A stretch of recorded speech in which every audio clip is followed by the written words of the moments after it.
దేవుడు మన పక్షమునుండగా మనకు విరోధి ఎవడు?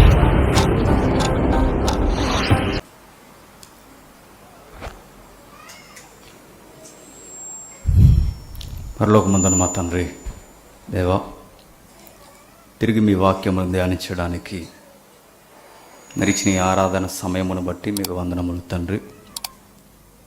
మా హృదయాలలో ఎట్టి స్థితిని మీరు కొలుస్తున్నారో, ఏ విధముగా తండ్రి మీకు మా భావ వ్యక్తీకరణ, మా హృదయ స్పందన మీ ఎడల ఎట్లా ఉండాలో కొన్ని సంగతులు పురాతనమైనవి మరొక్కసారి మేము ధ్యానించుకోవడానికి మీ ఆత్మ సహాయంతో మమ్మల్ని నడిపించండి.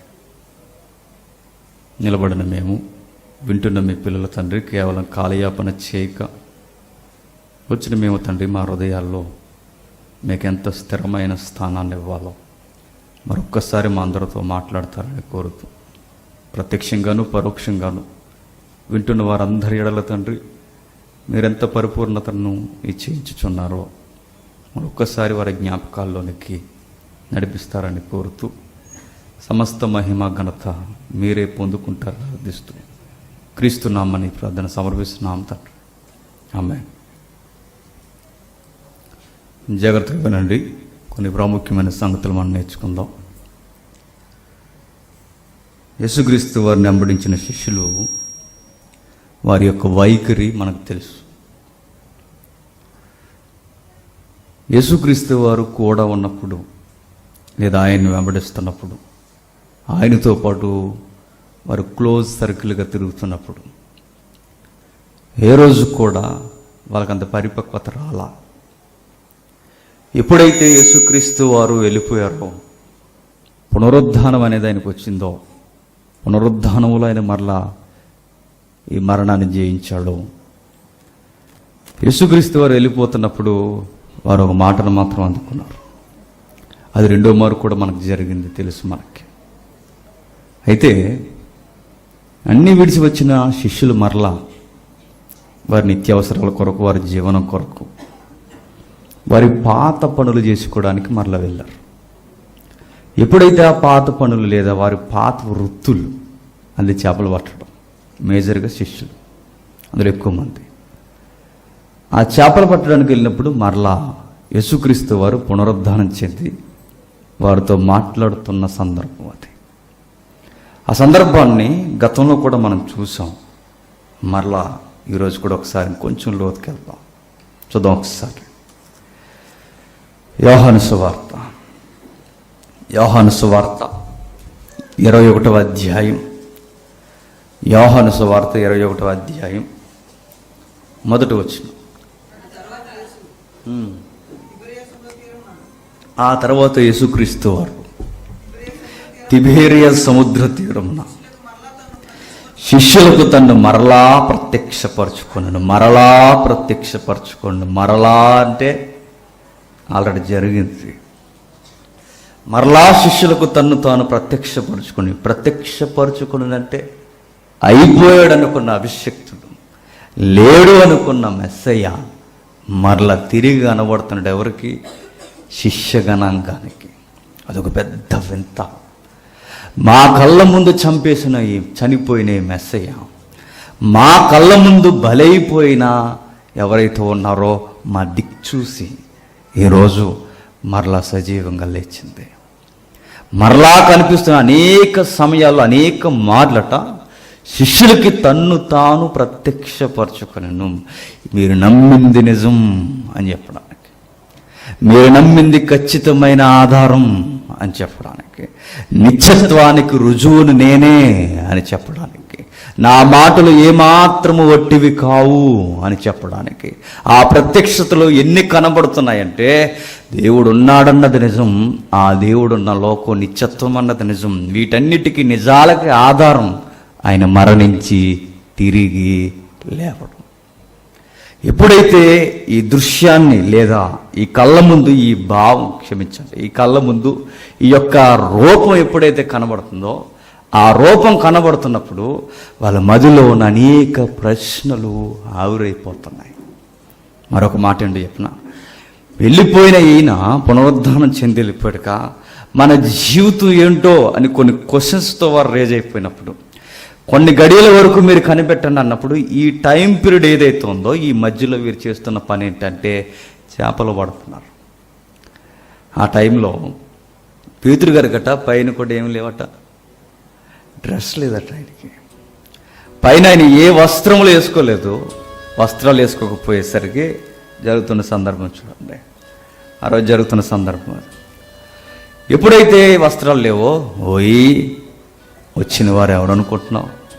ఆయన సాక్షాత్తు యేసుక్రీస్తు. వెంటనే అక్కడి నుండి పేతురు ఏం చేసిందంటే సముద్రంలోనికి దూకేశాడట. ఇది సందర్భం. ఎప్పుడైతే ఈ సందర్భం జరుగుతుందో వారు ఒడ్డున వచ్చి వారు భోజనాన్ని కూర్చున్నప్పుడు వారి మధ్య యేసుక్రీస్తు వారు మాట్లాడుతున్న మాట ఏంటంటే నేరుగా గుండెలను పొడి చేసి ఒక మాట. ఆ మాట ఈరోజు నిన్ను నన్ను కూడా అడుగుతున్నాడు. ప్రతి ఒక్క హృదయాన్ని అడుగుతున్నాడు. ఏమని అడుగుతున్నాడు చూద్దాం ఒకసారి. మీరు జాగ్రత్తగా వినండి. ఆ వీడియో అలా ప్లే అవుద్ది, ఒకసారి మీరు జాగ్రత్తగా వినండి. చూడండి 21వ అధ్యాయం యోహాను సువార్త 15వ వచనం. వారు భోజనము చేసిన తర్వాత యేసు సీమోను పేతురును చూసి, యోహాను కుమారుడు అయిన సీమోను, వీరికంటే నువ్వు నన్ను ఎక్కువగా ప్రేమించుచున్నావా? Question mark. ఏమడుగుతున్నాడు? ఏమని మాట్లాడుతున్నాడు? హరోజు అంటున్నాడు, Simon son of Zona. Question అడుగుతున్నాను, ఆన్సర్ చేయగలవా అని అడిగాడు. అడుగుతున్న క్వశ్చన్ ఏంటో చెప్పనా? ఆ ప్రశ్న ఏదైతే ఉందో నేరుగా పేతురు హృదయాన్ని కదిపేసే ప్రశ్న. Simon Peter, you love me అని అడిగాడు. పేతురు చెప్పిన ఆన్సర్ ఏంటో చెప్పనా? Yes my lord, I love you.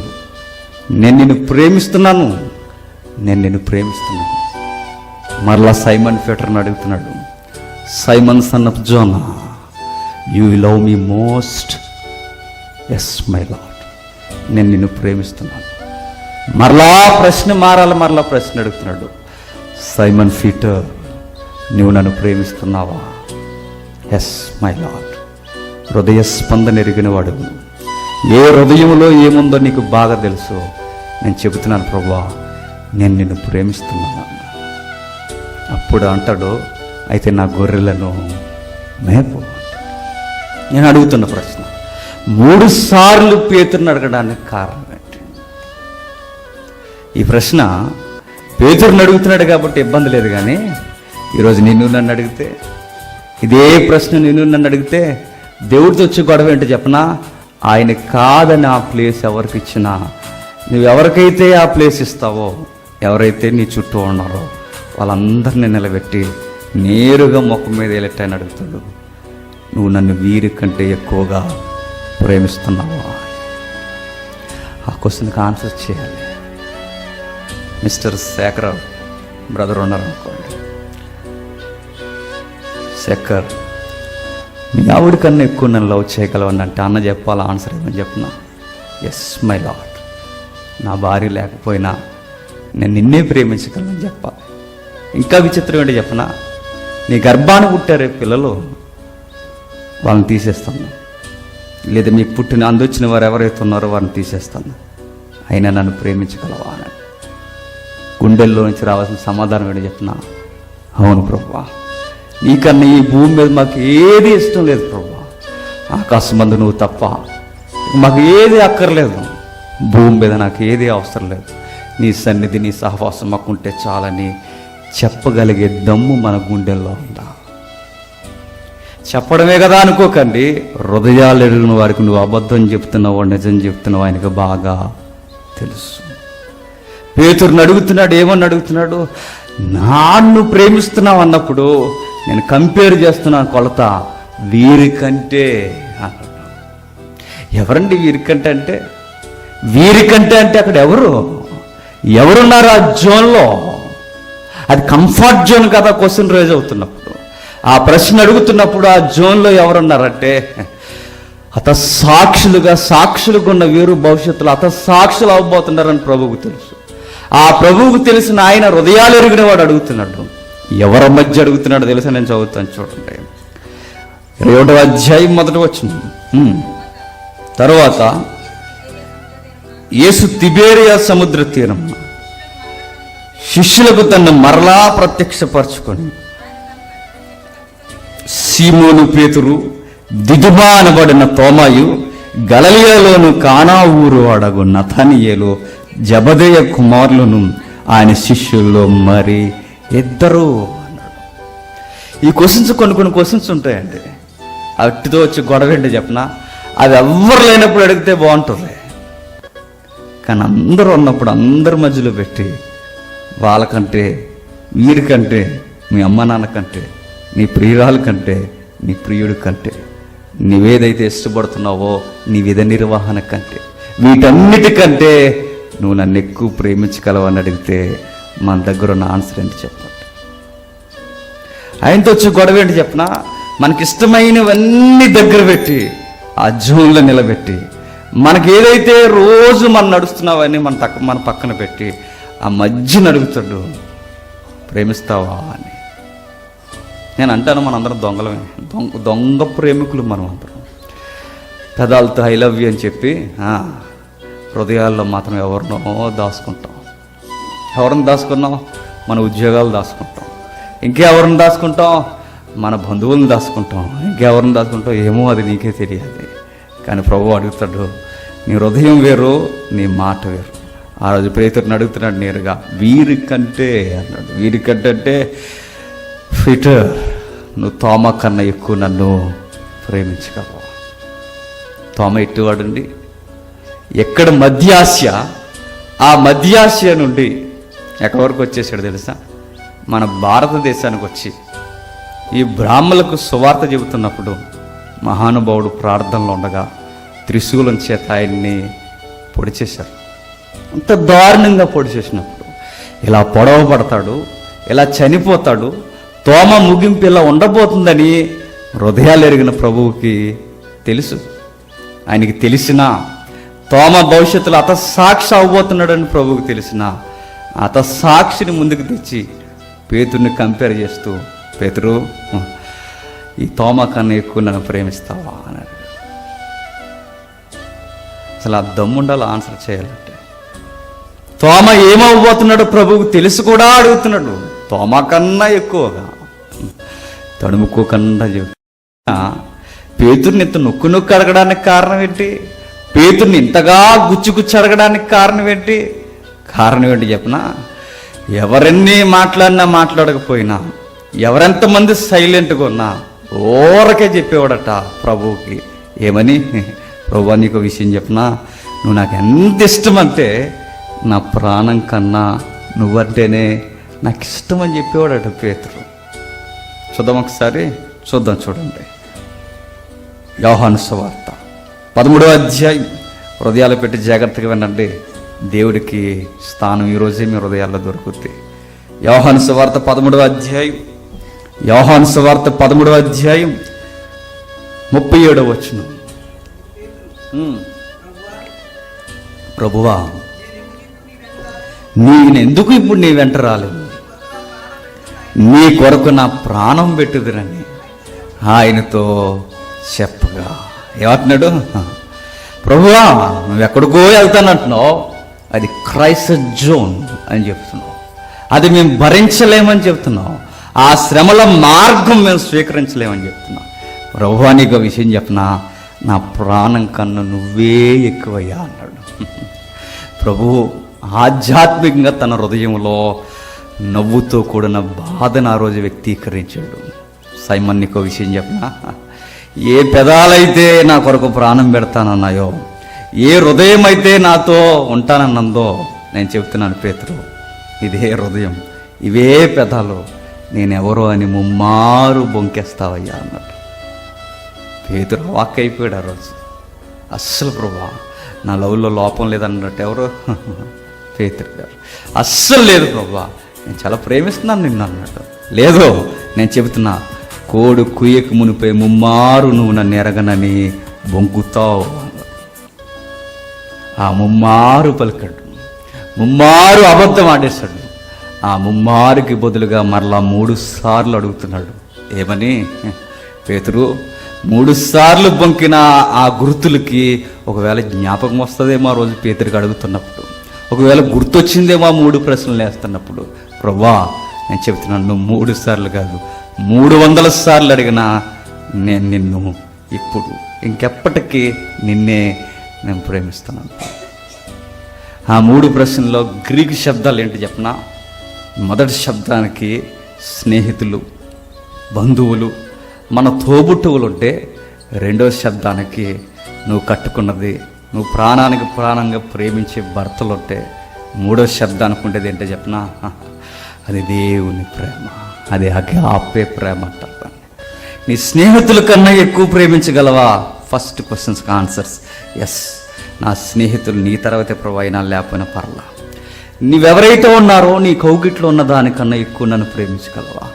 Yes, నా కౌగిట్లో ఉన్న దానికన్నా నిన్ను ఎక్కువ ప్రేమించగలనా? ఇక మూడో ప్రశ్న, అగాపే ప్రేమ నీలో ఉందా? ఇది దేవుడు కోరుకునే పరిపూర్ణమైన ప్రేమ ఉందా పేతురు అంటే, అవును ప్రభు ఉంది. అయితే ఇప్పుడు ఈ పొజిషన్లో, ఈ స్టాండింగ్లో నువ్వు సంఘాన్ని రన్ చేయి అన్నట్టు, ఇప్పుడు నడిపించన్నట్టు. అంటే సంఘానికి నడిపించే క్వాలిటీ ఏంటో చెప్పినా, ఆయనను మాత్రమే పరిపూర్ణంగా ప్రేమించడం. పాండిత్యం కాదు సంఘాన్ని నడిపించేది, ఆయన్ని మాత్రమే పరిపూర్ణంగా ప్రేమించడం, ఆయన స్థానాన్ని దొంగిలించేది ఏదైనా పక్కన పెట్టడం, సంఘం కొరకు ఎక్కువ ఆలోచించడం, దేవుని గురించి ఎక్కువ పరితపించిపోవడం. ఆ అర్హత, ఆ దేవుణ్ణి ప్రేమించే పరిపూర్ణత ఏదైతే ఉందో, ఆ పరిపూర్ణమైన ప్రేమ ఉన్నవాడట సంఘాన్ని రన్ చేయడానికి క్వాలిటీ ఉన్నవాడట. నేను ఎందుకు సంఘంలో స్పీడ్గా ఉండలేకపోతుందంటే, ఆ లవ్లో ఎఫెక్షన్ లేదు ఆయన దగ్గర. నీకు ఆయన ఎట్టివాడు చెప్పనా, ఇంతమంది ఉంటే వీళ్ళందరూ నాకు ఇష్టమని చెప్పడు ఆయన.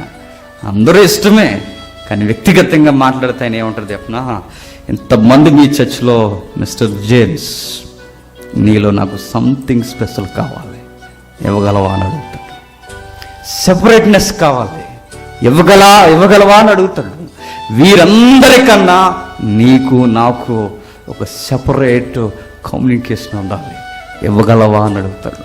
ఎస్, నేను ధైర్యంగా చెప్పాలి, నిలబడని నేను ధైర్యంగా చెప్పగలగాలి, ఎక్కడ నిలబడినా నేను ధైర్యంగా చెప్పగలగాలి. అవును ప్రభా, నా సంఘంలో ఉన్నవారందరికన్నా, నా తోటి సహోదరుల కన్నా, నాతో పాటు ఈ ఆధ్యాత్మిక తీవ్రతలు ఇప్పటివరకు నడిచిన వారికన్నా నేను చెప్తున్నాను ప్రభా, వాళ్ళకన్నా ఒక మెట్టు ముందే ఉంటాను నేను ప్రేమించడంలో అని చెప్పే ధైర్యం, సాహసం, ప్రవర్తన, ఆయనకిచ్చే నమ్మకమైన మాట నా జీవితంలో ఉన్నప్పుడు ఆయన ప్రశ్నకు నేను సరి అయిన సమాధానం ఇచ్చిన వాడిని.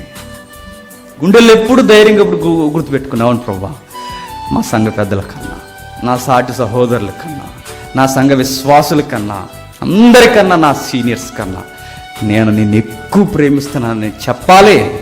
అలా చెప్పగలిగినప్పుడే మన భక్తి. ఆ రోజు పేతురుని అడుగుతున్న ప్రశ్న, అందరికంటే కొన్ని క్వశ్చన్స్ మనం రేజ్ చేద్దాం.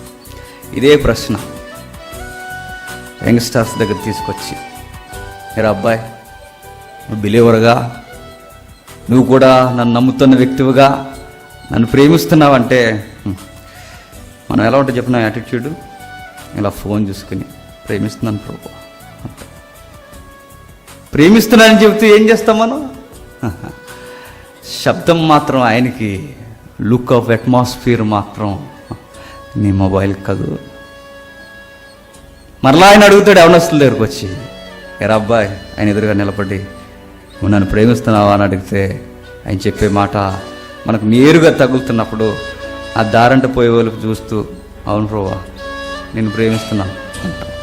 లుక్ మాత్రం ఎక్కడో తిరుగుద్ది, మాట మాత్రం ఆయనకు చూపిస్తావు కదా. చెప్పండి, యవనస్తుల దగ్గర ఈ ప్రశ్నకి సమాధానం ఉందా? లేదు. సీనియర్ విశ్వాసులను అడుగుతున్నాను, ప్రభు పక్షాన్ని నేను అడుగుతున్నాను. ఇదిగో మీ సీనియారిటీ కన్నా, మీ అనుభవాల కన్నా, ఏదైతే ఉందో మీ జీవితంలో, మీ బంధుత్వాల కన్నా, మీ జీవితంలో ఏదైతే దేనికి పెద్ద పెట్టేస్తున్నారో, మీ విలువలు ఏవైతే ఉన్నావో వాటన్నిటికన్నా నన్ను ప్రేమించగలవంటే ఎస్ ప్రభా. ఒక మాట అంటాను, ఏమనుకోకండి, ఎంత వాక్యం అన్నా కానీ ఆ కులగజ్జి మనకు లోపల తిరుగుతూ ఉంటుంది. అవునా కదా, యథార్థంగా ఒప్పుకో. మీ కుల కట్టుబాట్లు మీ సాంప్రదాయాల కన్నా నువ్వు నన్ను ఎక్కువ ప్రేమించగలవా అన్నాడు కదా, అడుగుతాడు ఆయన. కరెక్ట్గా క్రిస్టియన్ బిలీవర్స్ అందరూ దొరికేది ఎక్కడ చెప్పినా పెళ్లి దగ్గర దొరుకుతారండి ఖచ్చితంగా. ఎక్కడ? పెళ్లి దగ్గర ఖచ్చితంగా దొరుకుతాడు. పెళ్లిలో జాకెట్ ముక్కల దగ్గర నుండి కార్డులకు పశువు రాసే వరకు, అక్కడి నుంచి రాటేసే వరకు, రాట దగ్గర నుంచి తోరణాలు కట్టేంత వరకు, తోరణాల దగ్గర నుంచి దేవుణ్ణి ఎక్కిరించేలా మెడలో తాలిబొట్టు కట్టేంత వరకు, అడుగు అడుగున ఆయన అవమానిస్తూ, అడుగు అడుగున ఆయన గుండెల్ని గుచ్చేస్తూ, నేను ప్రేమిస్తున్నానని చెబుతూనే ఆయనకి ఇష్టం లేని పనులు మన పెళ్ళిళ్ళలో ఎన్ని చేయని చెప్పండి. నా జోన్లో ఒక సహోదరుడు ఉన్నట్టు, ఆయనకి పెళ్లి సెట్ అయింది. ఆయనకు పెద్ద ప్రాబ్లం ఏంటో చెప్పనా, ఆయనకి లేట్ మ్యారేజ్ అవుతుంది. ఆయన సవాల్ చేసే ప్రశ్న అని చెప్పాను, అన్న ఇదైతే ఒక్కో లేకపోతే చేసుకొని అని చెప్పే. చెప్పు సోదరా అని అడిగాడు. తాళగట్టనని చెప్పాను. తాళగట్టమని చెప్పు. ఎందుకు తాళగట్టను? I'm believer, Christian believer. ఏదైతే విగ్రహ సంబంధమైన ఆచారం ఉందో ఈ ఆచారం నా ప్రియునికి నచ్చదు కనుక ఆయనకి ఇంపార్టెంట్ ఇస్తున్నాను. నీ మెడలో ఉన్న ఏదైతే పుస్తులు ఉందో ఆ పుస్తులు ఏదైతే ఉందో ఆది దంపతులకు గుర్తది. అది నా దేవునికి కుమారుడిగా విశ్వాసగా చెప్పుకున్న నేను. ఇది నాకు నిబంధన కాదు. ఇది ఏదైతే ఉందో ఈ లైసెన్స్ నాకు నిబంధన కాదు. నా నిబంధన నేను దేవుని ఎదుటి నీకు మాటిస్తున్నా. చచ్చేంత వరకు నీ చెయ్యొదలను. నేను దేవుని ఎదుటి నిన్ను పెళ్లి చేసుకుంటున్నా. చచ్చేంత వరకు నేను వదలనని మాటిచ్చి క్రైస్తవ వివాహం సంతకం పెడతానని చెప్పాడు. కానీ విషయం ఏంటి చెప్పినా, వారు కన్వర్ట్ అయిన క్రిస్టియన్స్ జీర్ణించుకోవడం చాలా కష్టం, ట్రబుల్ అవుతుంది, చాలా ఇబ్బంది అవుతుంది. తాళి కట్టకపోతే ఎలా, తాళి లేకపోతే ఎలా, ఈ ఎన్ని క్వశ్చన్స్ ఎన్ని రేజ్ అవుతున్నాయో. పళ్ళు బిగించుకుని అన్న చెప్పాల్సిన మాట ఏంటి చెప్పినా, అయితే పెళ్ళి వద్దు, అవసరం లేదు, నా ప్రభువుకి ఇష్టం లేకుండా పెళ్ళి ఏం అవసరం లేదు. ఎలాగ ఇక్కడ దాకా ఈడ్చుకొచ్చేసాం బండి, గట్టిగా ముక్కు మూసుకుంటే ఒక 10 years దాటితే ఇంక ఏ రొంగు ఉండదు, పొంగు ఉండదు, అన్నీ అయిపోతాయి. ఆ మాత్రం దానికి ఇంకెందుకు అని చెప్పే అన్న. ప్రస్తుతానికి ఊగిసలట ఆయన కొరకు మీరు ప్రార్థన చేయండి. ఆయన తాళి కట్టకూడదని చేయండి. క్రైస్తవ వివాహం ఏంటో చెప్పనా, ఎదుటి నిలబడిన ఎవరైతే ఉందో, నువ్వు దేవుని చేత ఏర్పాటు చేయబడిన ఆ పిల్ల ఎవరైతే ఉందో ఆ పిల్ల ఎదురుగా నిలబడినప్పుడు పిల్లల్లో కలబెట్టి చూసి బైబిల్ చేతులతో పట్టుకుని చెప్పే, ఆ బైబిలే నీకు నిబంధన, ఆ పైన ఉన్న దేవుడే నీకు సాక్షి. ఎవరు సాక్షులు మనకు అవసరం లేదు. ఆ బైబిల్ ఇలా పట్టుకొని, నాది ఊహించుకోకండి, మీరు జాతక వినండి. ఆ బైబిల్ ఇలా పట్టుకొని ఆ అమ్మాయి కళల్లో చూస్తూ చెప్పండి, చనిపోయేంత వరకు నీకు చేయదున్నాను, ఆ దేవుడు నాకు సాక్షి, ఇదే మనకు నిబంధన గుర్తు, లీగల్గా సంతకం పెట్టి ఇదే పెళ్ళి. నేను అంటున్నాను, మీరు నన్ను ప్రేమిస్తే మీ పెళ్ళిళ్ళలో మీ ఆచార సాంప్రదాయాల కన్నా నన్ను మాత్రం మీరు ఎక్కువ ప్రేమించాలి. అవును ప్రభు, బేపనుడి దగ్గర కూడా వెళ్ళం ప్రభు అని చెప్పండి. వెళ్ళకండి, ఆయనకి నచ్చదో. అవును ప్రభు, నీ సన్నిధిలో మేము ఉంటే మాకు ముహూర్తాలు ఏంటయ్యా, జీవితాన్ని ఇచ్చావు, జీవాన్ని ఇచ్చావు, నిలబెట్టావు, నడిపిస్తున్నావు. మా జీవితం ఏదైనా నువ్వు నిర్ణయించేదే, మాకు ముహూర్తాలు ఏంటి స్వామి, నీ చిత్తమే మా చిత్తం చెప్పండి. ఎక్కే విషయం ఏంటి చెప్పనా, మరి కనీసం ఏంటవి అక్షంతలు లేకపోతే మరి శుభశకునం కాదంటారు. శుభం పలికేవాడు, శుభం జరిగించేవాడు పైన ఉన్నాడు. ఎంతమంది అక్షంతలు ఎంచుకుని ఎంతమంది సుఖంగా ఉంటున్నారు చెప్పండి, ఉన్నారా? లేరు. ఎంత పశువు కలిగితే ఆ కాపర్లు ఎంత పచ్చకుంటున్నాయి చెప్పండి, ఉన్నారా? ఎన్ని మామిడాకులు కట్టిన పెళ్ళిళ్ళు ఆకుల్లో పచ్చగొన్నాయి చెప్పండి, ఉన్నాయా? ఉండవు. కారణం ఒకే ఒక్కటి, శుభం జరిగించేవాళ్ళు నువ్వు ఉండాలి. ఆ శుభం పలికేవాడు ఎవరు? ఆ పైన ఉన్నవాడు. ఆయన జోన్లోకి రండి. ఏదైతే అయిపోయింది, పోనీ నీ సెలక్షన్ రాంగ్ అయిపోయింది, నీ సెలక్షన్ రాంగ్, నువ్వు తప్పుడు అమ్మాయిని సెలక్షన్ చేసేసుకున్నావు, జరిగింది ఏదో జరిగిపోయింది. కానీ నువ్వు చేయాల్సింది చెప్పనా, గతం గదా ప్రభువా, ఇదిగో నీ చేతుల్లోకి నేను వచ్చేస్తున్నా, నీ చేతుల్లో నుంచి నేను ఉండాలి, నా లైఫ్ నువ్వే డిజైన్ చేయని ఆయనకి మాట ఇచ్చే ఆయన చూసుకుంటాడు. ఇన్ని చేయాలి మనం. క్రైస్తవ పెళ్ళిళ్ళు ఎంత ఉంటుంది, కుల కట్టుబాట్ల వైపుకి వస్తే మా కులంలో ఎవడు ఇలా చేసుకోడండి, ఏంటండి ఇది అంటే ప్రభు అడుగుతాడు, నీ కులం కన్నా ఎక్కువ నన్ను ప్రేమించగలవు అంటే మా ఊళ్ళందరూ ఏమంటారో అనకూడదు. వాళ్ళు ఏమంటారో, అసలు మా ఇంటికి వస్తారంటారు భోజనానికి, అవేమి అడగకూడదు. అవన్నీ అవసరం లేదు. మీరు గుర్తుపెట్టుకోండి, మా కులం నన్ను ఏం చేసినా పర్లా. కొన్ని క్రైస్తవ సాక్ష్యాలు ఉన్నాయండి. వారి క్రైస్తవ్యానికి పెద్ద పెట్టేసినందుకు వారు కులం నుండి, స్థానిక కులాల నుండి, ప్రాంతాల నుండి వెలివేయబడ్డారు. కారణం ఏంటో చెప్పనా, వారి దేవుని కొరకు కులాన్నే పక్కన పెట్టారు. ఎందుకంటే అది ఒక విగ్రహ సంబంధమైన ఆచారంగా కులం కన్నా మన దేవుడిని ఎక్కువ ప్రేమించాలి. ఇంకా ఎన్ని ప్రశ్నలు ఉన్నాయి ఆయనకి?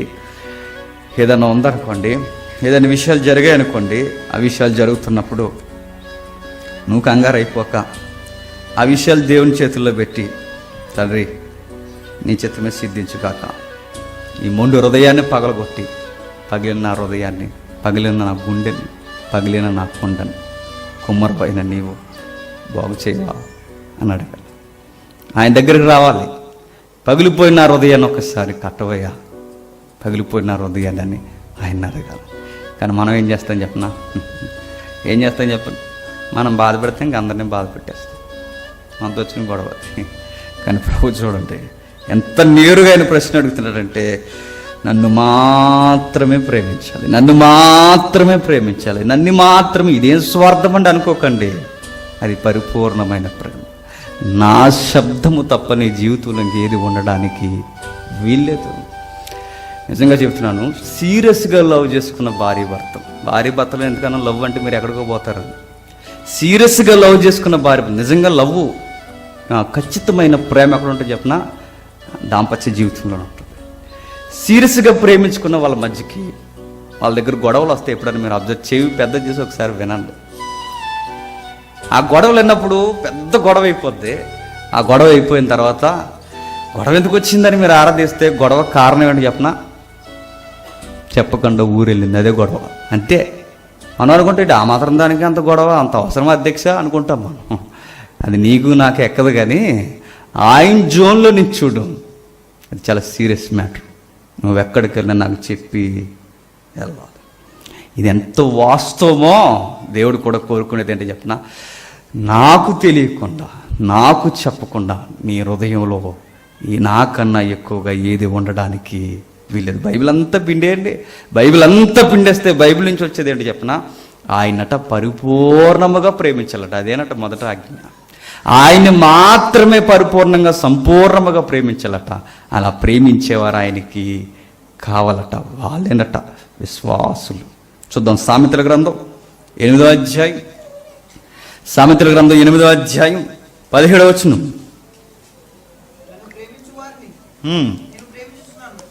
నన్ను ప్రేమించు వారిని నేను ప్రేమించుచున్నాను, నన్ను జాగ్రత్తగా ఎతుకువారు నన్ను కనుగొంతురు. ఏంటట? నన్ను ప్రేమించే వారిని నేను ప్రేమిస్తున్నాను. దేవుడు ఏం చెప్తున్నాడు చూడండి, నన్ను ప్రేమించేవారిని నేను ప్రేమిస్తాను, నన్ను ప్రేమించేవారిని నేను ప్రేమిస్తానని ఎంత వాస్తవం అంటే, ప్రేమకు ప్రతిస్పందనే ప్రేమ. శ్రీశ్రీ అంటాడు, ఆ సినిమాలో కూడా పెట్టేసారులేండి. శ్రీశ్రీ గారు ఏమంటారంటే, ప్రేమను ప్రేమతో ప్రేమగా ప్రేమించేస్తాను అన్నాడట శ్రీశ్రీ. చూడండి, ప్రేమనట ప్రేమతో ప్రేమగా చూసుకుంటాడట. ఆ ప్రేమనట ప్రాణం కన్నా ఎక్కువగా ప్రేమిస్తాడట.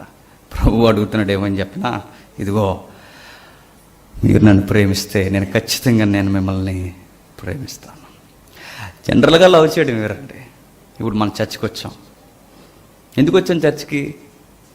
పక్కింటి వాళ్ళు కదిరాలి కాబట్టి, నువ్వు కదలకపోతే సి అంటారు కాబట్టి వచ్చావు, అంతే. అంతకు మించి ఏమైనా ఉందా? ఇది జనరల్లో ఉంది. నువ్వెందుకు వచ్చావు చర్చికి అంటే, మరి వారం వారం వెళ్తున్నావు, ఈ వారం మానేస్తే ఏమనుకుంటారో అనొచ్చు. ఇంకా ఏమనుకుంటాం చెప్పండి? మరి మనమే వెళ్ళకపోతే మరి చాలామంది మానేస్తారు అనుకుని ఈ మన దగ్గర ఉన్న ఆన్సర్లన్నీ. కానీ నేను అడుగుతున్నాను, మీరు ఎందుకు చర్చికి వస్తున్నారు? వారమంతా ఎక్కడెక్కడో తిరిగాను. ఈ వారాంతరపు ముగింపు లేదు, ఈ ప్రారంభపు దినం దేవునికి ప్రైజింగ్ చేస్తూ నన్ను కాపాడినందుకు తండ్రి నేను స్తుతిస్తూ గణపరుస్తూ ఉండడానికి వస్తున్నానయ్యా. ఈ జోన్ లేకుండా నాకు ఏ జోను వద్దని చర్చికి ఆ దృక్కోణంలో వస్తున్నారా? రామ్మ రెగ్యులర్గా ఆచారంగా అలవాటు అయిపోయింది కనుక జనరల్గా వచ్చాం. అందుకే సామెత కూడా ఉంది సొసైటీలో, ఏమని నలుగురితో నతాని ఏదో నలుగురితో అదన్నమాట. అలా కలిసిపోవడం కదా ఆయనకి. పేతురులో ఎలా ఉండాలట? ప్రత్యేకముగా, పేతురులో ప్రత్యేకముగా కనబడాలట. ఈ సిచ్యువేషన్ మీరు అలా మనసులో పెట్టుకోండి. ఆ సీన్లో మీరు ఆ జోన్లో అలానే ఉండండి. ఈ జోన్లోకి మరొక ఆయన తీసుకొద్దాం. ఆయన చాలా సీనియర్, ఆయన చాలా పెద్ద సీనియర్. ఆయన వయసు అప్పటికి ఎంత దాటేసిందంటే 100 ఏళ్ళ దాటేసింది. 100 సంవత్సరాల వయసు ఆయనకు దాటేస్తే ఆ 100 ఏళ్ళ జీవితంలో అత్యధికమైన విశ్వాసపు కొలబద్దలో సీనియర్గా ఉన్న ఆయన ఎప్పటికీ సృష్టి ఉన్నంతకాలం విశ్వాస వీరులు పట్టికలో అందరికీ పితరుడుగా, తండ్రిగా కనిపించే ఆయన ఎవరో మనకు తెలుసు, అబ్రహాము గారు. అబ్రహాము గారికి దేవునికి ఒకసారి లవ్ కోసం గొడవ వచ్చింది. దేనికోసం? ప్రేమ కోసమే కేవలం వాళ్ళ మధ్య గొడవ వచ్చింది. ఓ రోజు వచ్చాడట దేవుడు, వచ్చి మాట్లాడుతున్నాడు. ఏమని చూద్దాం ఒకసారి. ఆదికాండం 22వ అధ్యాయం, ఆదికాండ 22వ అధ్యాయం మొదటి వచనం.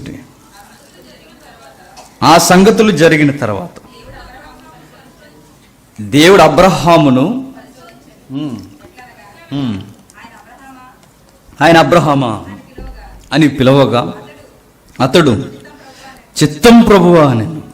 నేను చదువుతాను చూడండి. ఈ సంగతులు జరిగిన తర్వాత అబ్రహామును దేవుడు పరిశోధించును. ఎలా పరిశోధించాడట? ఎట్లా పరిశోధించాడట? అగ్నిలోకి దోసేలేదట. నీ మీద నమ్మకం ఉంటే దూకి అందులోకి అనలేదట. మేడెక్కు దూకే అనలేదట. ముండ్ల మీద నడిచే అనలేదట. మరి ఎలా పరీక్షించాడు అబ్రహామునంటే? ఎలా పరీక్షించాడు తెలుసా? ప్రేమతోనే పరీక్షించాడు. ప్రేమతోనే కొలుస్తున్నాడు, ప్రేమతోనే పరీక్షిస్తున్నాడు. చూడండి, వచ్చి అడుగుతున్నాడు, పరిశోధించను. ఎట్లనగా అబ్రహాముని అబ్రహామా అని పిలవగా అతడు చిత్తం ప్రభువా అన్నాడట. ఏంటి? అబ్రహామా అని పిలవగా అబ్రహాం అన్న మాట ఏంటి? చిత్తము ప్రభువా అన్నాడు. చిత్తం అంటే ప్రియుడా, నీ ఇష్టమే నా ఇష్టమయ్యా, నా జీవితంలో నాకంటే ఇష్టాలేమీ లేవు, నీ చిత్తమే నా చిత్తం. అది చిత్తం అంటే, ఇష్టం అంటే, చిత్తం అంటే ఆ రోజు అబ్రహాము గారు ఏ ప్రశ్న ఎదుర్కొంటున్నాడంటే, ప్రేమిస్తున్నావన్న ప్రశ్న ఎదుర్కోబోతున్నాడు. అబ్రహామును పరిశోధించినట అగ్నిగుండాల్లో పరిశోధించడం లేదు, భయంకరమైన మెట్టల్లో లోయల్లో పరిశోధించడం లేదు, అరణ్యంలో కరువు కాటకాల్లో పరిశోధించడం లేదు. మరి ఎలా పరిశోధించాడు దేవుడు అబ్రహామునంటే? ఎలా పరీక్షించాడు? పరిశోధన అంటే దేన్ని అంటారు? ఏ ఇంట్లోకి వెళ్ళిన వెంటనే టీవీ కనబడుతుంది, పరిశోధించి టీవీ చూసేవని అంటావా? దాన్ని పరిశోధన అంటుందండి. కనబడకండి, ఇంట్లో ఎక్కడో మాయమైపోతుంది చూసారు, దాని వరకు ఎదిగి తీసుకుని బయటకు వస్తుంది, అది పరిశోధన. ఎక్కడో మూల నడిపోతుంది, దాన్ని గెలికి బయటికి రావడం. ఏం అడుగుతున్నాడు అబ్రహాం అంటే? పరిశోధించు. ఏం పరిశోధిస్తున్నాడు? ఎక్కడ పరిశోధిస్తున్నాడు? అబ్రహాము హృదయాన్ని పరిశోధిస్తున్నాడట. ఆ గుండెల్లో ఏముందో బయటికి లాగుతున్నాడట. దేవునితో వచ్చిన గొడవ ఏంటంటే, గుండెల్లో ఉన్నది కూడా బయట ఎడతాడు ఆయనతో వచ్చి గొడవ. ఆ గుండెల్లో ఉన్న దాన్ని అడుగుతున్నాడు. ఏమనంటే చిత్తం ప్రభు అనను. అప్పుడు ఆయన ఆ రోజు ఏమన్నాడట? చిత్తం ప్రభు. అబ్రహాముకి బాగా అలవాటు అయిపోయిన పదం ఏంటి? చిత్తం ప్రభు. చిత్తం, నా ఇష్టమే నీ ఇష్టమా?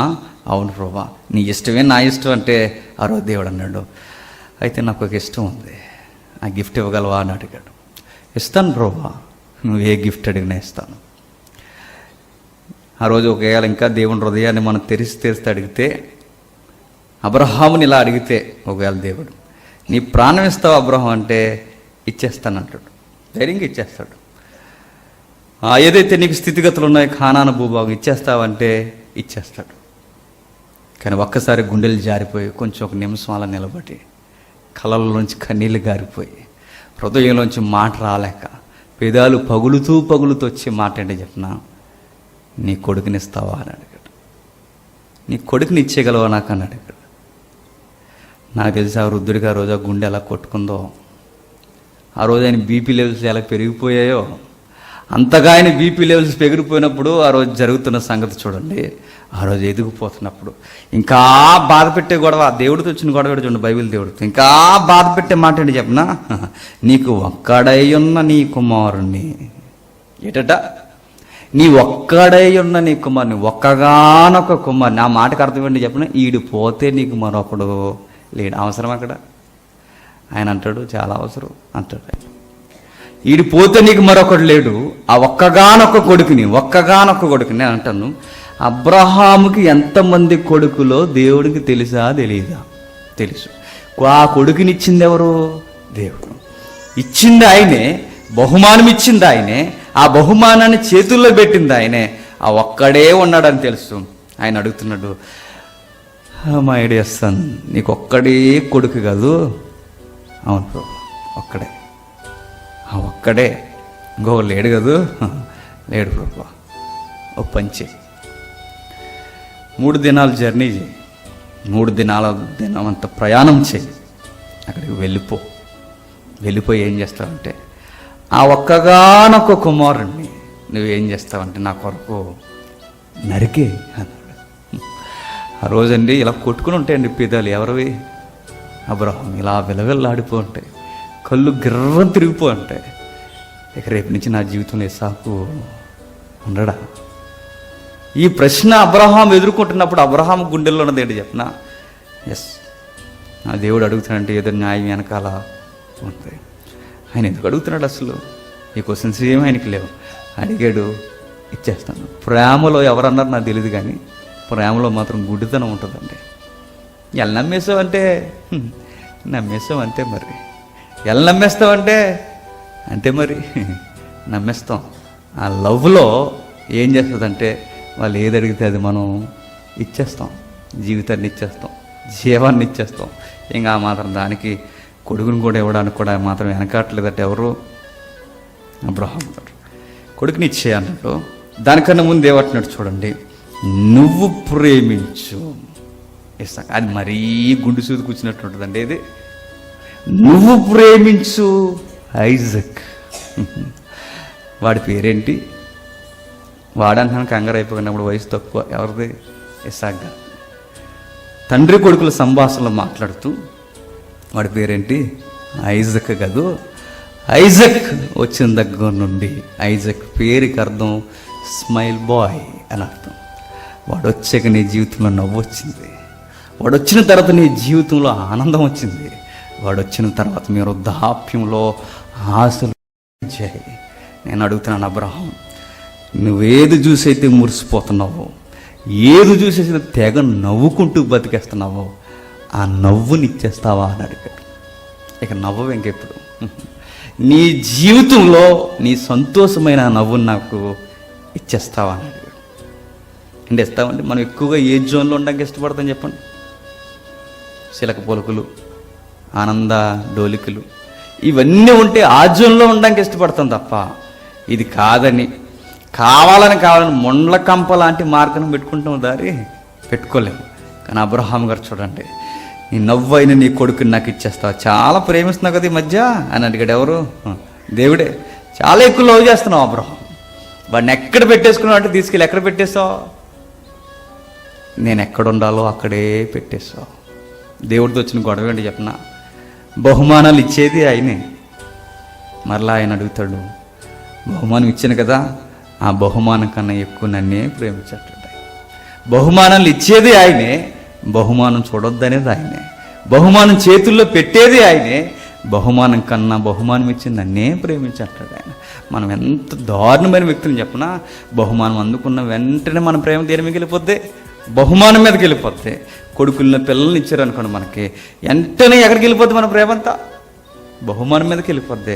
నేను అప్పుడప్పుడు అనుకుంటాను, అందుకేనేమో ఆ బహుమానం అర్ధాంతరంగా వెళ్ళిపోతుంది.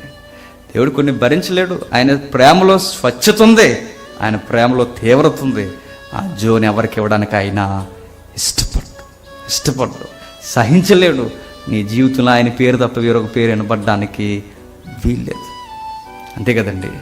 ఏది జరుగుతుందో చూడండి. అబ్రహాం గారిని 3 దినాల ప్రయాణం, మన దూరం వెళ్ళిపో అబ్రహాం అని చెప్పి 4వ వచనం. 3వ నాడు అబ్రహాము కనులెత్తి దూరం నుండి ఆ చోటు చూసి ఏటట మూడవ నాడు అబ్రహాం అంటే 3 రోజుల జర్నీ, 3 రోజుల జర్నీలో జరిగింది ఏంటి చెప్పిన 3 రాత్రులు ఉన్నాయి, 3 పగళ్ళు ఉన్నాయి.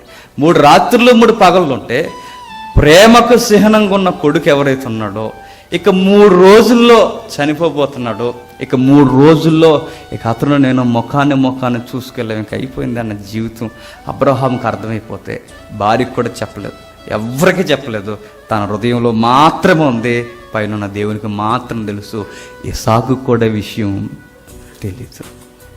ఆ రోజు చూడండి 3 రాత్రులు ఉన్నాయిగా, 3 రోజుల్లో 3 రాత్రులు ఉంటాయి. ఆ 3 రోజులు అబ్రహాము నిద్రపోయి ఉంటాడా చెప్పండి? నిద్రపోతాడా? పక్కనే ఐజాక్ పడుకున్నాడు అనుకోండి, జర్నీ చేసి నిద్రపోకుండా ఏం చేస్తుంటాడు అబ్రహాం? మీరు ఊహించండి. మనమైతే పసుపోతుల్లో పడుకుంటాం తినేసి, అస్సలు మనకు మెలకు రాదు, గుర్ర పెట్టి మరీ పడుకుంటాం. ప్రేమకు చిహ్నమైన ఇంకా ఇస్సాకు వెళ్ళిపోతున్న టయానికి అబ్రహాము నిద్రపోయి ఉంటాడా? కొడుకు పక్కనే ఉంటే ఇస్సాకు వైపు ఆ వృద్ధుడు పెదాలు కదిలిపోతూ, హృదయం అదిరిపోతూ, ఆ గుండెలు ఏదో తెలియని ఆందోళనతో నైట్ అంతా నిద్ర పట్టక ఐజాక్ వైపు ఎన్నిసార్లు ఆ రాత్రి అంతా తనుసుకుని చూసుకుంటూ ఉండాలి. ఒకసారి మీరు ఆలోచించండి.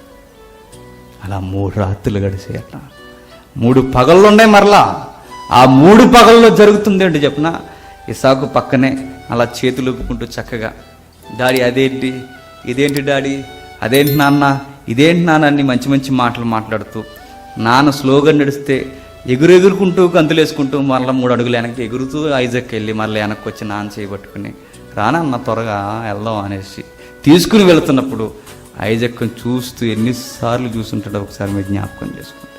ఇస్సాకుని ఎన్నిసార్లు చూసుంటాడు. కొడుకుని అలాగా కళ్ళ ముందు ఎగురుతూ ఉన్నప్పుడు, పక్కనే నడుస్తున్నప్పుడు ఆ కొడుకుని ఎంతగా చూసుంటాడో ఒకసారి మీరు ఆలోచించండి. ఇలా జరిగిపోయింది. పరిస్థితి అంతా జరుగుతున్నప్పుడు 3 రోజులు గడిచేయట. 3వ రోజు వస్తున్న సమయానికి 3వ రోజు ఏదైతే ఉందో దూరం నుంచి కనబడిందట. ఏంటి? ఇదిగో ఈ స్థలం అందే నేను చంపేపోతున్నా. ఆ దూరానున్న స్థలం అందే అబ్రహాము తన కొడుకుని చంపాలని ఈ ప్లేస్ అని అర్థమయ్యేసరికి ఆ ప్లేస్ చూసిన వెంటనే ఎలా ఉంటుంది? మీకు ఇది పెద్ద వాక్యం కాదు, కానీ నేను చెప్పేది ఏంటి చెప్పిన, ఆ జోన్లోకి మీరు రాగలరా అని నేను అడుగుతున్న ప్రశ్న అది. అలా శిష్యులకి అదే చెప్పాడు. ఏమని చెప్పినా, ఇప్పుడు మీరు రాలేరులే అన్నాడు. ఇప్పుడు మీరు రాలేరు, తర్వాత వస్తారు. ఎప్పుడు? అర్థమయ్యేకి వస్తారు. ప్రస్తుతానికి మీరు రాలేరు. ప్రభు అడుగుతున్నాడు, ఆ జోన్లోనికి మనం రావాలా అంటే బైబిల్ ఇచ్చే సమాధానం ఏంటి చెప్పి, అందరూ అందులోకి రావాలట. అందరూ అందులోకి వచ్చిన వారే ఆయనకి పిల్లలుగా ఉంటారట. ఆ రోజు అబ్రహాం వెళ్ళిపోయిన తర్వాత ఇంకా దారుణమైన విషయం ఏంటి చెప్పిన, కట్టెలు మోస్తున్నాడట. ఎవరు? ఇస్సాకే. ఇస్సాక్ కట్టెలు మోస్తున్నాడంటే వయసు ఎంత ఉంటుంది చెప్పండి? 10th క్లాస్ 9th క్లాస్ ఆ టైమింగ్ అన్నమాట. అంటే 16, 17 వయసు. ఆ వయసులో కట్లు తలమే పెట్టుకుని మోస్తున్నప్పుడు కొడుకు అందొస్తాడన్న ఆశ వృద్ధాప్యులు ఉన్న తల్లిదండ్రులకు ఉండదు? ఖచ్చితంగా ఉంటుంది. వారి భవిష్యత్ అంతా ఎవరిలో చూసుకుంటారు? ఆ కొడుకులో చూసుకుంటారు. ఆ కొడుకు కట్టెలు మోస్తూ కత్తి పట్టుకుని నిప్పుల చేతలు పట్టుకుని అలా వెళుతున్నప్పుడు కొడుకు ప్రశ్న వచ్చిందట. ఏమిటా ప్రశ్న? తండ్రి, నేను ఒక ప్రశ్న అడుగుతా, ఆ ప్రశ్న నాకు ఆన్సర్ చేస్తామని అడిగాడు. అడుగు అన్నాడు. అడిగిన ప్రశ్న ఏంటో చెప్పనా, కట్లున్నాయి బ్రో తండ్రి, నిప్పు ఉంది, బలిపీఠం కూడా రెడీ అయిపోతుంది. నేను అడుగుతున్నాను, మరి దేవునికి మనం బలి నైవేద్యం ఇవ్వడానికి వెళ్తున్నాగా, మరి గొర్రెపిల్ల లేదు నాన్న అని అడిగితే ఏం చెప్పాడు? ఏం చెప్పలేడు అబ్రహాం. ఏమన్నాడు చెప్పనా, దేవుడే చూసుకుంటాడు అన్నాడు. నా జీవితంలో ఏం జరగబోతుందో ఆయన చూసుకుంటాడు, నేను ఏమైపోతానో కూడా ఆయన చూసుకుంటాడు, నా జీవితంలో ఏ నిర్ణయమైనా ఆయన చూసుకుంటాడు, నీ ప్రశ్నకు సమాధానం కూడా ఆయనే చూసుకుంటాడు. బలిని ఆయనే రెడీ చూసుకుంటాడు ఆయన. నువ్వు వచ్చాను ఆయన అన్నాడు. వెళ్ళిపోయాడు. పరుండు పెట్టేశాడు. పరుండు పెట్టిన తర్వాత మీకు ఆల్రెడీ చెప్పాను, ఒకసారి మీరు విన్నారు లేదు. పరుండు పెట్టిన తర్వాత జరుగుతున్న విషయాన్ని మీరు చూడండి. 22:10 అప్పుడు అబ్రహాం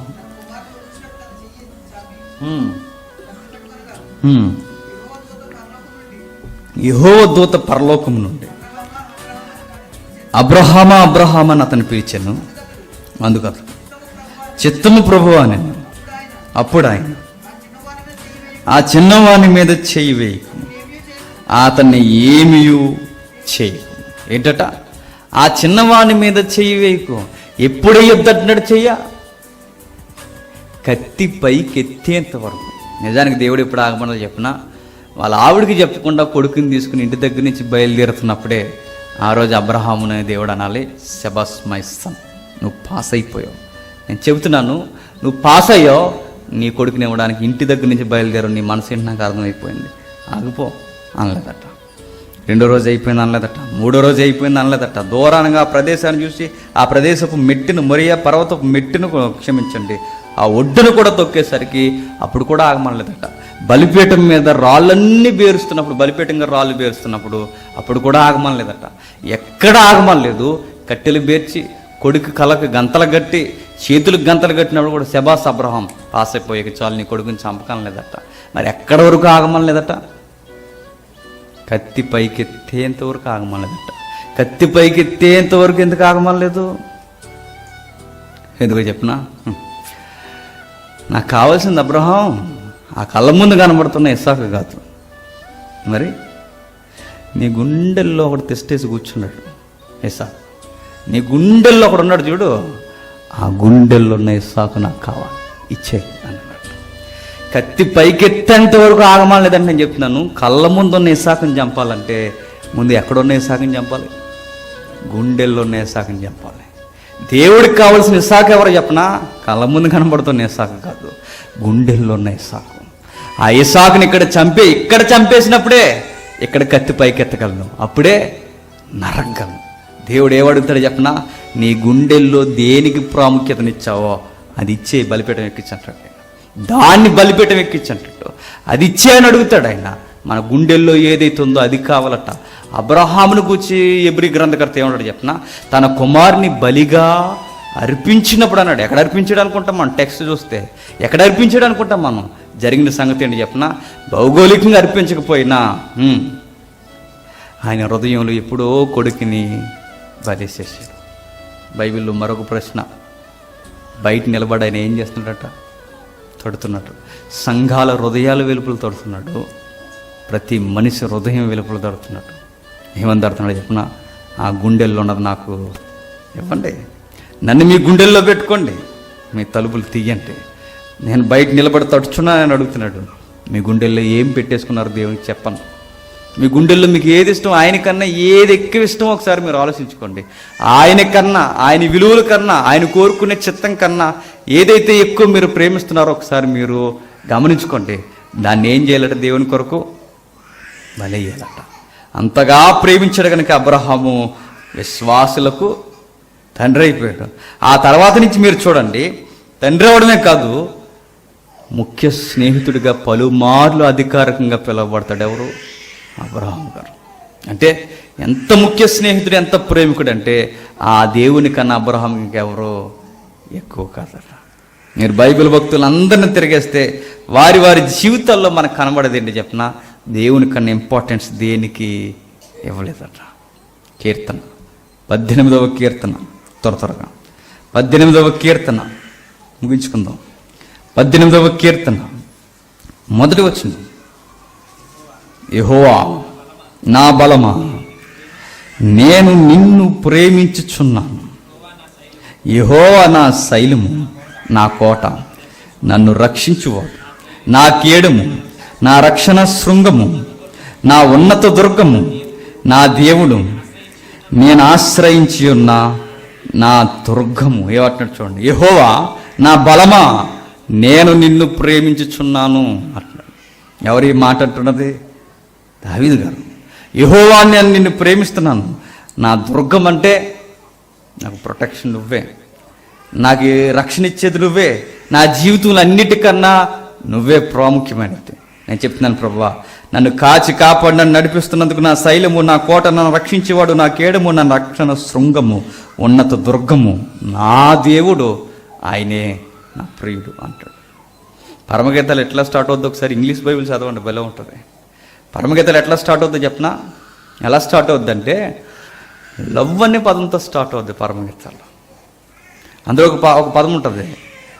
ఆ కన్యనట ఎవరైతే ఉన్నారో వర్జిన్స్ అందరూ, కన్యలందరూ ఆ కన్యను ప్రేమిస్తున్నారట. ఎందుకు? ఈ కన్య ఎవరికి ఇష్టం? ఆయనకి ఇష్టం. ఆ కన్య పవిత్రమైనది కనుక. అంటే మనకి ఏం అర్థమవుతుందో చూడండి, దేవుడు ఎంత పరిపూర్ణత కోరుకుంటాడంటే ఆయనకి మాత్రమే ఇంపార్టెన్స్ ఇచ్చేవారిని ఆయన ఖచ్చితంగా విడవడు, ఎడబాయడు. 73వ కీర్తన 73వ కీర్తన ముగించుకుందాం. 73వ కీర్తన 25వ వచనం. ఆకాశమందు నీవు తప్ప నాకెవరున్నారు?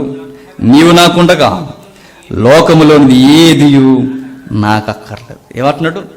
ఆకాశమందు నీవు తప్ప నాకెవరున్నారు? నీవు నాకుండగా లోకములోనిది ఏదియు నాకు అక్కర్లేదు. చూడండి, ఆకాశమందు ఆయన ఉంటే చాలట, ఇక లోకంలో ఏది అవసరం లేదట. మనకి భూమి మీద ఉంటే చాలట, ఆకాశంలో ఆయన లేకపోయినా పర్లేదట. అంత రివర్స్. మనం ఎంత రివర్స్ చూడండి. దేవుడు ఎలా ఉంటాడో మీకు తెలియాలంటే అండి, చనిపోతే అర్థం అవుతుంది దేవుడు ఎంత ప్రేమడు. రాత్రి చెప్పిన ఎగ్జాంపుల్ ఒకసారి చెప్పి ముగిస్తా, జాగ్రత్తగా. ఎవరైనా సింగర్స్ని పిలిచామనుకోండి, మెయిన్ సింగర్స్ ఉంటారుగా, మెయిన్ సింగర్స్ వచ్చిన తర్వాత ఎవరైనా పాడతారనుకోండి, పాట ఎప్పుడు హైలైట్ అవుద్ది? పాట ఎప్పుడు హైలైట్ అవుద్ది చెప్పండి? బాగా పాడినప్పుడు కాదు. బాగా పాడారని ఎప్పుడు అనగలం? సౌండ్ బాగున్నప్పుడు కాదు. మనతో వచ్చిన గొడవ ఏంటంటే మనకి ఏమి ఇష్టపడుతున్నాం కూడా మనం తెలుసు. సింగర్స్ పాడుతున్నప్పుడు బాగా వినండి, సింగర్స్ హైలైట్ అవ్వడానికి కారణం ఏంటి చెప్పిన? శ్రోతలు తన్మయత్నం చెందుతారు, ఫీల్ అవుతారు. ఆ ఫీలింగ్లో వాళ్ళు ఏం చేస్తారంటే ఆ పాటను అనుభవించి సింగర్ని హైలైట్ చేస్తారు. సింగర్స్ని చూసి శ్రోతలు ఏమవుతారు చెప్పిన? తన్మయత్నం చెందుతారు. దీనికి క్వైట్ ఆపోజిట్ పరలోకంలో జరుగుతుంది. అర్థమైన వాళ్ళు దానిలో దీనికి క్వైట్ ఆపోజిట్ పరలోకంలో జరిగేది ఏంటి చెప్పిన? సింగర్స్ అట శ్రోతను చూసి తన్మయత్నం చెందుతారట. ఎవరో ఆ శ్రోత? ప్రభు అయిన యెహోవా. ఇక్కడ భూమి మీద సింగర్స్ని చూసి మనం తన్మయత్నం చెందితే, అక్కడ సింగర్స్ అందరునట యెహోవాను సింహాసనం మీద కూర్చున్న ఆయన్ని చూస్తూ తన్మయత్నం చెందిపోతూ పాటలు పాడతారట. అందుకే నేను అన్నాను, చచ్చిపోతే దేవుని ప్రేమ ఏంటో బాగా అర్థం అవుతుంది, చస్తేనే ఆయన ప్రేమ ఇంకా బాగా అర్థం అవుతుంది మనకి. ఇలాంటి ఆయన నేను నిర్లక్ష్యం చేశాను అనిపిస్తుంది. అంత దేవుడు అంతగా ప్రేమిస్తాడట. కీర్తన 116వ కీర్తన 116వ కీర్తన మొదటి 2 వచనాలు.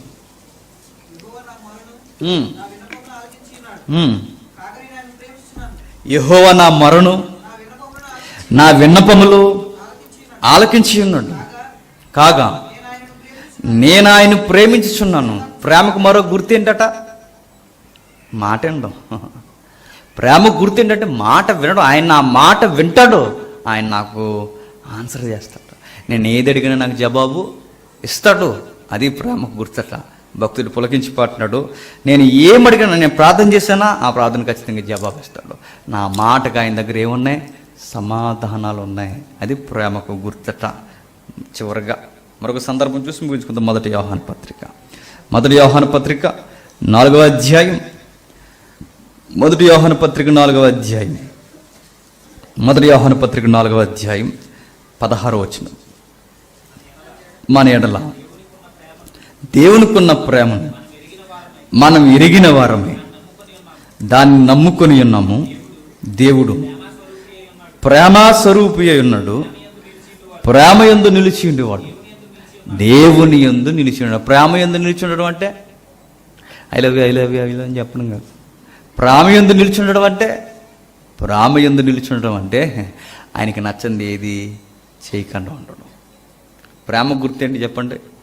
యజమాని చిత్తాన్ని మాత్రమే నెరవేర్చడం. ఇప్పుడు భార్య భర్తలు ఉన్నారనుకోండి, అమ్మాయి టిప్ టాప్గా రెడీ అయిపోయి, అదేంటది వడ్డానం పెట్టేసుకుని, ఇక్కడ ఉంటారు లైసెన్స్ బిల్, అదేంటి పాపుడు బిల్ల, అది పెట్టేసుకుని పెద్ద పెద్ద రింగులు వేసేసుకుని, లిప్టిక్ ఎరగొట్టేసి సోఫా సెట్లో కూర్చుని కాలు మీద కాలు ఇలా వేసుకుని, యజమాని వచ్చిన వెంటనే I love you sir I love you, మీరంటే నాకు చాలా ఇష్టం అని ఉదయం నుంచి సాయంత్రం వరకు ఎలా చెప్తుంది అనుకోండి, ఎలా ఉంటుంది?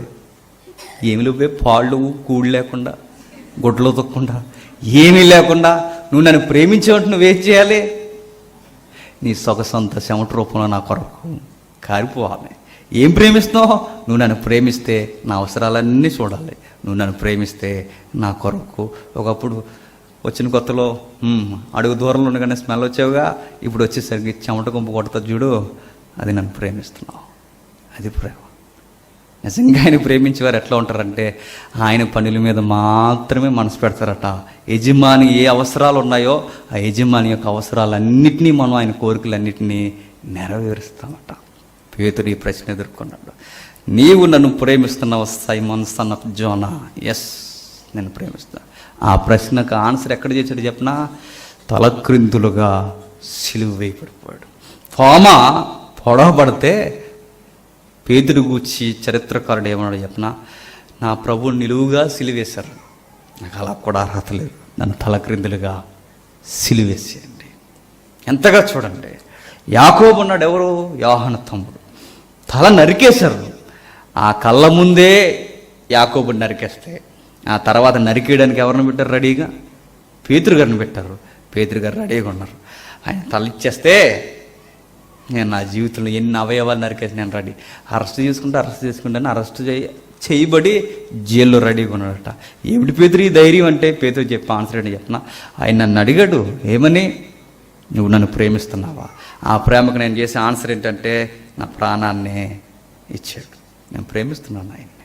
అందుకే చూడండి, ఆ ప్రేమలో వాళ్ళకి ధైర్యం ఉంది కాబట్టే పోతాం ఇక్కడి నుంచి గుడారం వదిలి. పోయి ఎవరిని ఎత్తుకుంటాను? ఆయనే ఎత్తుకుంటాను. ఆయన కౌగిట్లోకి వెళ్ళిపోతాను. ఇక్కడ ప్రాణం పోతే నాకేంటని సరసాల్లో కూడా గుర్రు పెట్టి పడుకున్నాడు. ఎవరు అసలు ఆ జోన్లో మనకు నిద్ర వస్తుందా? నేను ఎవడన్నా తిడుతున్నాడంటే నిద్ర రాదు మనకి, అవునా కదా? ఎవడన్నా నీ మీద ఇలా కుట్ర బందుతున్నాడంటే నిద్ర రాదు మనకి. ఇంక నిద్ర నిద్ర రావడం మళ్ళీ నిద్ర ఉన్నప్పుడు ఇలా నిద్ర రాదు. కానీ అక్కడ చూడండి, రేపు మాపు నేను చంపేపోతున్నారా ఈ ఫెస్టివల్ అంటే, పేతురు గారట చంపేస్తారా అని చక్కగా రెస్ట్లో ఉన్నాడట. ఎలా రెస్ట్లోకి వెళ్ళాడు ఆయన అంటే కారణం ఒకటే, బతుకుంటే సాక్షిని, చనిపోతే అతసాక్షిని, పోతే ఆయనతో ఉంటా అనుకున్నాడట. అంతే. ప్రేమలో ఏముంటుందంటే ఆ ప్రేమట ప్రాణాలు తీసేంత బలవంతం చేస్తుందట. ప్రాణం కన్నా ప్రేమ బలమైందట. నేను అనుకునేవాడిని, ప్రేమలో బంధువులు ఎందుకు చచ్చిపోతారు అబ్బా అని. చచ్చిపోతారు, నిజంగానే చచ్చిపోతారు. ఆ లవ్ ఎఫెక్షన్ అలా ఉంటుంది. వాళ్ళు ఏం లైఫ్ని వాళ్ళు ఊహించుకోలేరు. ఆ ప్రేమ అంత బలవంతం చేస్తుంది. బైబిల్లో ఉందిగా మాట ఏమని? ప్రేమట క్రీస్తు ప్రేమ వారిని బలవంతం చేస్తుందట. అది లవ్. చివరిగా ఒక లవర్ బాయ్ ఉన్నాడు, ఆయన చూసి ముగించుకుందాం. చివరి అంటున్నానని బాధపడకండి. 21 అపోస్తుల కార్యములు, 21 అపోస్తుల కార్యములు, 21 అపోస్తుల కార్యములు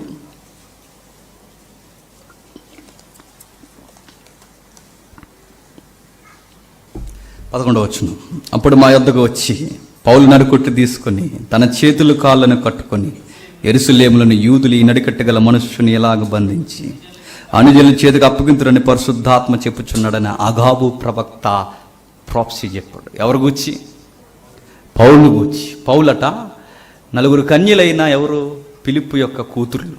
వారందరూ ప్రవచనాలు చెప్పేవారట. కూతుర్లు ఎంత బాగా పెరిగారు చూడండి. 4 ఆడపిల్లలు చక్కగా పెరిగారు. ఆ కూతుర్లకున్న మంచి వరం ఏంటంటే దేవుని ప్రవచనాలు చెప్పడం. చిన్న వయసులోనే ఎంత గిఫ్ట్ వచ్చింది చూడండి వాళ్ళకి. అయితే అలాంటి ఇంటికి వెళ్ళారట ఎవరు? పౌలు గారు. ఆ భక్తుడికి తగిన అతిథి గృహమే, అవునా కదా? నిజంగా చూడండి, కొందరు వచ్చినప్పుడు వాళ్ళ ఆ ఏరియాలోకి మనం తీసుకెళ్ళడానికి ఇష్టపడం. ఎందుకు? వాళ్ళ విధి విధానాలు, వాళ్ళ వ్యవహారం, వాళ్ళ ఆలోచనలు తెలుసు. బ్రదర్ మీరు ఇక్కడ ఉండలేరు, రావద్దు బ్రదర్ అని అక్కడ తీసుకెళ్ళడానికి మనం ఇష్టపడం.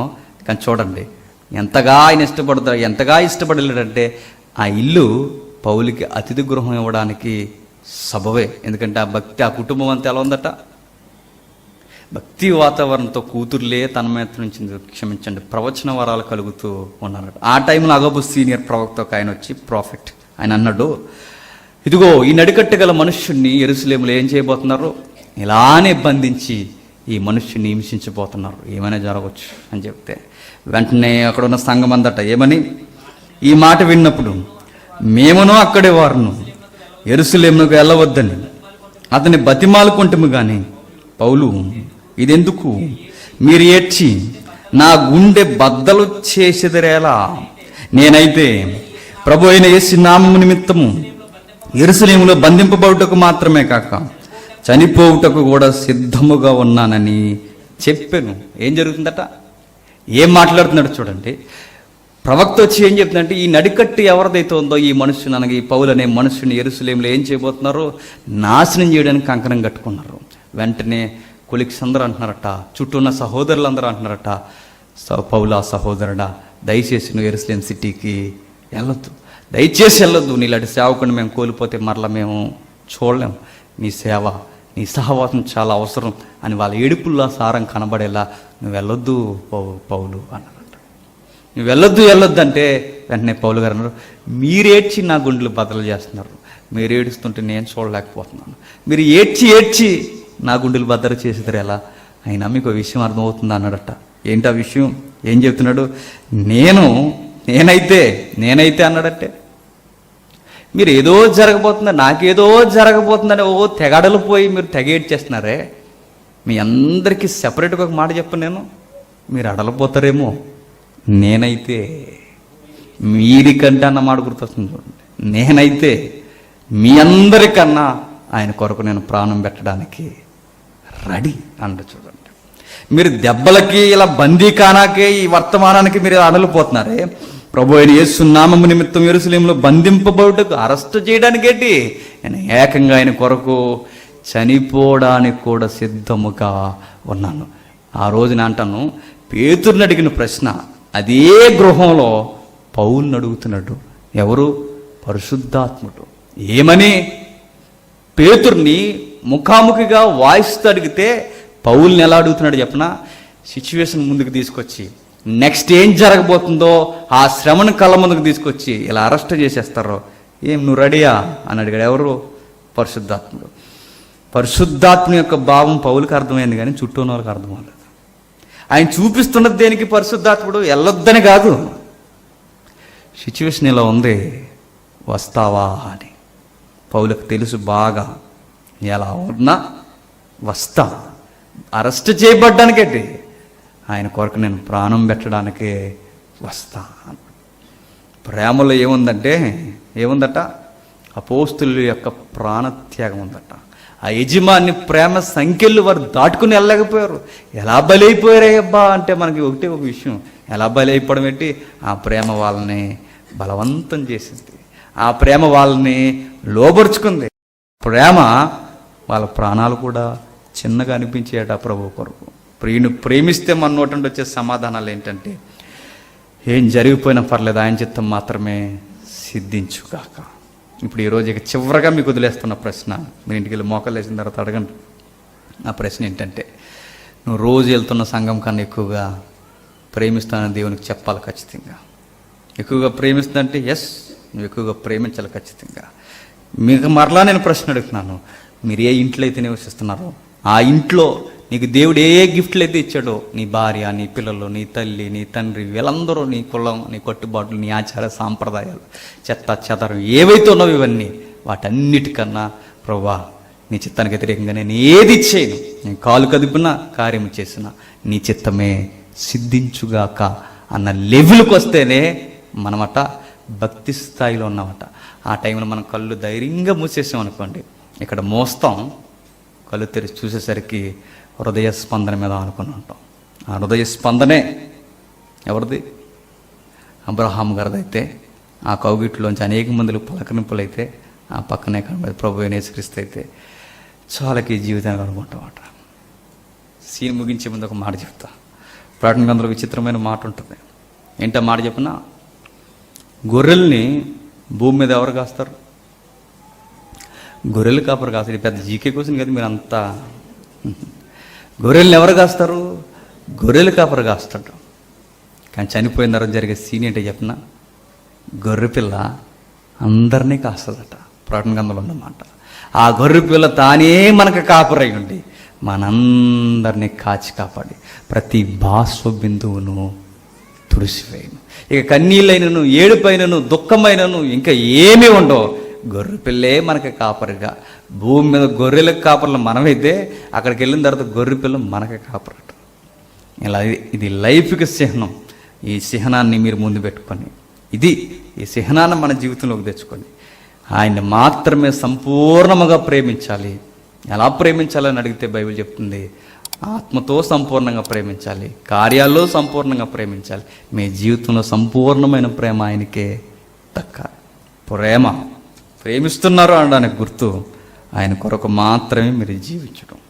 ఇది ప్రేమ. ప్రార్థన చేసుకుందాం. పరలోకమందున మా తండ్రి, దేవా, అందరికీ ఈ సంగతులు అర్థమయ్యి నాకు తెలియదు కానీ తండ్రి, నిజమే తండ్రి, మాలో ఎంత పరిపూర్ణత కోరుతున్నారో నాకు అర్థమవుతుంది దేవా. తండ్రి, అనేక విషయాల్లో తండ్రి మీకు పెద్దపీటనేస్తూ మీ కొరకు ఉన్నతముగా మేము జీవించడానికి తండ్రి, తండ్రి మా అందరితో మీరు మాట్లాడని నమ్ముచున్నాం దేవా. తండ్రి, మా జీవితాల్లో దేనికైనా విలువనిస్తే ఆ విలువ కన్నా మిమ్మల్ని ఎక్కువ ప్రేమిస్తున్నామని తండ్రి మేము రుజువు చేసుకోవడానికి తండ్రి మా కళ్ళ ముందుకు అవి ఏంటో తీసుకురాక తండ్రి. స్వీకరించే ధైర్యాన్ని ఇవ్వండి, తట్టుకునే శక్తిని ఇవ్వండి తండ్రి. ఇచ్చిన భార్య కన్నా, రాబోతున్న పిల్లల కన్నా, తల్లిదండ్రుల కన్నా, ఎవరికన్నా ఎక్కువ కాదని ప్రతి విశ్వాసి ఆలోచించడానికి తండ్రి సహాయం అనుగ్రహించండి. ఎవరైతే తండ్రి వీటన్నిటిని జయిస్తారో, వీటన్నిటికన్నా తండ్రి విలువనిస్తారో వాడే నా శిష్యుడని మీరు సెలవిచ్చారు తండ్రి. మీ కుమారుని యొక్క పలుకుకి మేము న్యాయవంతులమే, తగిన వారేమని తండ్రి ఎదుర్కొనే భాగ్యాన్ని అనుగ్రహించండి. వారినైనను పిల్లలనైనను తండ్రి, మా తోబుట్టువులనైనా ఎక్కువగా ప్రేమించేవాడు నా ప్రేమకు పాత్రుడు కాడని మీరు సెలవిచ్చారు తండ్రి.